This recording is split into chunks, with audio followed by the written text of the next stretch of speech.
Bismillahirrahmanirrahim. Assalamualaikum warahmatullahi wabarakatuh. Perkenalkan, nama saya Linda Rahmawati dengan NIM A1I1200119. Pada video kali ini saya akan memaparkan jawaban UTS pendidikan inklusif saya. Jadi pada soal pertama, jelaskan pendapat Anda konsep pendidikan inklusif. Jadi pendidikan inklusif merupakan pendidikan yang memasukkan semua anak secara bersama-sama dalam satu lingkungan pembelajaran yang nyaman dan terbuka tanpa membeda-bedakan anak dari segi fisik, sosial maupun intelektual. Lalu untuk soal yang kedua, jelaskan di mana letak kebaikannya bagi peserta didik berkebutuhan khusus ketika mereka disekolahkan di sekolah inklusif.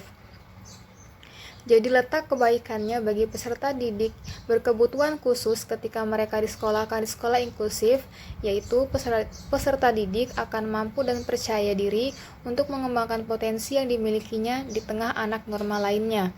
Mereka akan menganggap bahwa mereka pantas untuk mendapatkan pendidikan yang sama dan mampu bersaing dengan anak normal lainnya di tengah keterbatasan yang mereka miliki. Selanjutnya untuk soal ketiga, jelaskan yang dimaksud dengan lingkungan inklusif yang ramah pembelajaran. Jadi, lingkungan inklusif yang ramah pembelajaran yaitu mengikutsertakan anak berkelainan di kelas reguler bersama dengan anak lainnya, tanpa memandang perbedaan fisik, intelektual, dan kondisi lainnya. Selanjutnya, untuk soal keempat, jelaskan perbedaan kelas inklusif dengan kelas konvensional.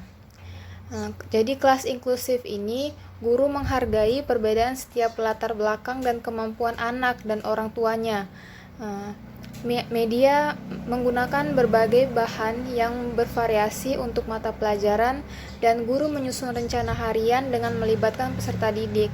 Sedangkan pada kelas konvensional, media belajarnya adalah buku teks, buku latihan, lembar kerja, dan guru mengajarkan kepada peserta didik tanpa menggunakan sumber yang lainnya. Selanjutnya untuk soal nomor 5, jelaskan karakteristik sekolah inklusif yang ramah pembelajaran. Jadi karakteristik sekolah inklusif yang ramah pembelajaran yaitu adanya keterlibatan semua anak tanpa memandang adanya perbedaan, memberikan perlindungan kepada semua anak dari kekerasan maupun pelecehan, memberikan kesempatan kepada guru untuk belajar dan mengambil manfaat dari pembelajaran tersebut, dan adanya peningkatan partisipasi dan kerjasama bagi semua pihak yang terlibat dalam implementasi pendidikan inklusif. Selanjutnya untuk soal nomor 6, jelaskan manfaat sekolah inklusif yang ramah pembelajaran untuk guru dan orang tua.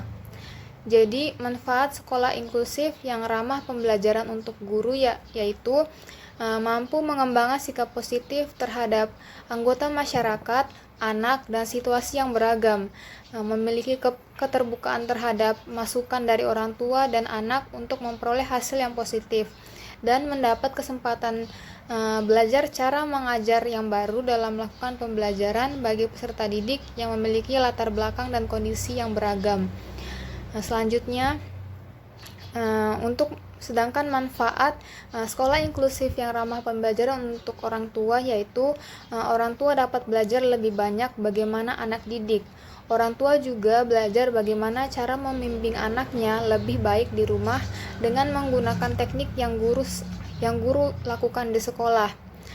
Dan yang terpenting adalah orang tua mengetahui bahwa anaknya dan semua anak menerima pendidikan yang berkualitas. Selanjutnya untuk soal nomor 7, bagaimanakah langkah-langkah yang perlu ditempuh dalam mengkondisikan lingkungan sekolah inklusif yang ramah pembelajaran? Jadi langkah-langkah yang perlu ditempuh dalam mengkondisikan lingkungan sekolah inklusif yang ramah pembelajaran yaitu menyediakan sarana prasarana yang sesuai dengan kelainan anak yang berkebutuhan khusus, membangun hubungan positif antara guru dan siswa, menciptakan lingkungan pembelajaran positif, kurikulum yang digunakan dimodifikasi sesuai dengan kebutuhan anak, dan menanamkan pada anak berkebutuhan khusus bahwa kecacatan bukanlah penghalang untuk mencapai prestasi. Selanjutnya untuk soal nomor 8, uraikan best praktik pengelolaan pembelajaran dalam sekolah inklusif. Jadi dalam menciptakan best practice pengelolaan pembelajaran dalam sekolah inklusif, maka seluruh komponen sekolah turut berperan penting dalam pendidikan inklusif. Yang pertama itu ada kepala sekolah dan manajer inklusif. Kepala sekolah dan manajer inklusif ini melakukan sosialisasi pendidikan inklusif, meningkatkan profesionalisme para pelaku pendidikan inklusif, menetapkan kurikulum modifikasi, membuat sistem pengelolaan administrasi pendidikan inklusif yang handal di segala bidang, seperti pada pengelolaan keuangan, administrasi pendidikan dan tenaga kependidikan, sehingga pelaksanaan pendidikan inklusif bisa berjalan secara profesional.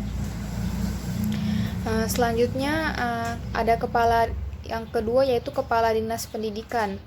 Jadi kepala dinas pendidikan ini menambah sekolah yang menyelenggarakan pendidikan inklusif.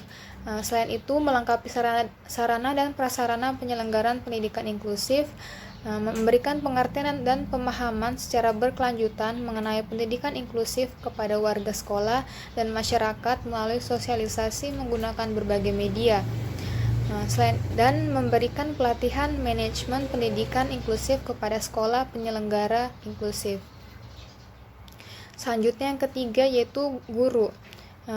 Guru diharapkan selalu mengikuti pelatihan dan sosialisasi pendidikan inklusif yang diselenggarakan, sehingga mempunyai pengertian dan pemahaman tentang pendidikan inklusif. Menjadi katalisator keberadaan peserta didik inklusif pada warga sekolah, mempelajari psikologi kepribadian peserta didik inklusif sehingga mempermudah pendekatan terhadap peserta didik inklusif. Selanjutnya yang keempat, yaitu orang tua peserta didik. Orang tua peserta didik ikhlas menerima kehadiran anak-anak inklusif, berusaha semaksimal mungkin memberikan pendidikan yang terbaik kepada anak-anak inklusif, bertanggung jawab mengikuti pendidikan dan perkembangan anak-anaknya yang inklusif, serta memupuk serta mengembangkan potensi peserta didik inklusif dengan melibatkan peserta didik sesuai dengan kemampuan peserta didik. Demikian pemaparan jawaban UTS pendidikan inklusif saya. Lebih dan kurangnya mohon dimaafkan. Wassalamualaikum warahmatullahi wabarakatuh.